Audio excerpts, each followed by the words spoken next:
തൊഴിലിന്റെ മഹത്വം വിളിച്ചോതി മരങ്ങാട്ടുപള്ളി ഗ്രാമപഞ്ചായത്ത് സംഘടിപ്പിച്ച തൊഴിലാളി ദിനാഘോഷത്തിൽ പങ്കെടുത്തത് ആയിരക്കണക്കിന് ആളുകളാണ്.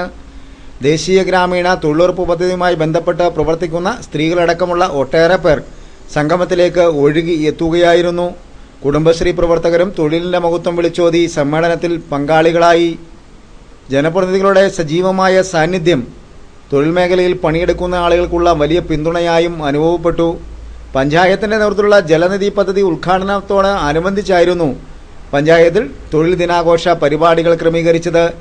സമ്മേളനത്തിൽ കോട്ടയം അതിരൂപത ആർച്ച് ബിഷപ്പ് മാർ മാത്യു മൂലക്കാട്ടിൽ, Mons Joseph MLA, Uzhavoor block panchayat president MN Thomas, panchayat president Belji Emmanuel, vice president Praseetha Sajeev, ജില്ലാ പഞ്ചായത്ത് അംഗം ബിജു പൊന്നത്താനം, ഗ്രാമപഞ്ചായത്ത് അംഗങ്ങൾ, ഒട്ടേറെ ഉദ്യോഗസ്ഥ പ്രമുഖർ തുടങ്ങിയവർ പങ്കെടുത്തത് തൊഴിലാളികൾക്ക് ഏറെ ആശ്വാസവും സന്തോഷവും ഒപ്പം പിന്തുണയുമായി മാറി.